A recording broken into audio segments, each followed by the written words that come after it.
Hello, welcome back to my channel. Thank you so much for joining me today. Today, I am here to participate in the 30 Days to Planner Commitment Challenge. If you are new to Vlogmas or new to my channel, this is the third year that I am participating in this collaboration hosted by Tamara from the Paper and Pen Girl. Every year for the past 3 years, she has hosted a collaboration in December where we share a tip on a topic every day in the month of December. I think the first one actually was only 25 days, but this year for 30 days on 30 different planner focused YouTube channels, you will be able to get a tip to sticking with your planner, to committing to your planner for, dare I say it, an entire year. And I'm so excited to share my tip with you today. Make sure you check out my description box to go check out all the other channels that are part of this collab. There's also a lot of giveaways associated with this collab as well, so make sure you check out Tamara's channel, The Paper and Pen Girl, to learn more about that. But the tip I have for you today is something you've probably heard before if you've watched my channel, and we've applied it to goals and we've applied it to life, and now we're going to apply it to planner commitment. And that tip is to make it easy. If you've ever read any book about starting a new habit, it tells you that you have to make it easy. You need to set the gym clothes out the night before. You need to put the book on the nightstand so that you see it when you go to bed. You need to set a timer so you don't forget to do that new habit that you're really excited about. You have to make it easier on yourself, and that can be true for goals and for life, and it definitely can be true for planners. And one of the struggles I think that we have is we have such a love for planners and stickers and stationery and pens and washi and all the things that we've made it a little complicated. And because of that complication, it makes it hard to stick through it for an entire year. And as somebody who has switched from planner to planner and had planner stacks full of all these different complicated systems, I feel you. I have been there, and I know how difficult it is to not make it complicated. So I'm gonna give you 3 tips today on how to make it easy, how to make your planning system easy. That way you are more likely to commit to your planner for the entirety of 2021. Number 1 is to keep your planner somewhere where you're going to see it all of the time. And that could be your desk, it could be your kitchen counter, it could be your nightstand, it could be your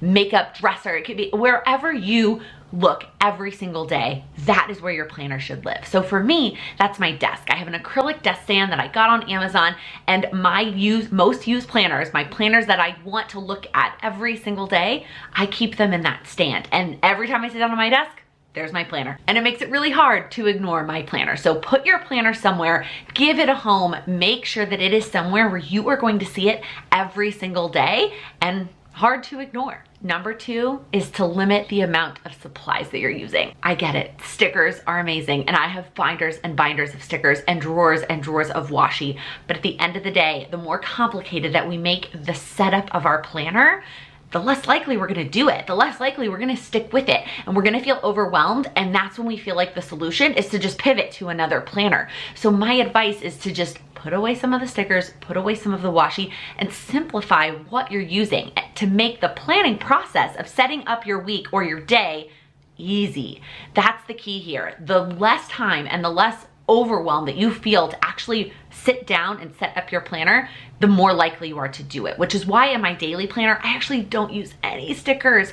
All I use are pens and the dot markers. Oh, those dot markers are hands down one of my favorite tools that I've discovered in 2020. I love them, but I try to keep it really simple, because then when it comes time to setting up my planner each day, I don't have to worry about grabbing all the supplies and grabbing all of every tool that I own. All I need is that one pen and that one dot marker that I'm using that month that matches my color. I'm still gonna color coordinate here, but it makes it easier for me to sit down and set up the next day. Number 3 is to pick a layout that you don't have to set up or change to make it work for you. There's a lot of different features when it comes to picking a planner that you love. Is it on a coil? Is it not? Does it have good paper? Does it have headers? Does it have times? All these different things that go into having a planner that works for you. But the most important planner for you is the one that you're gonna use.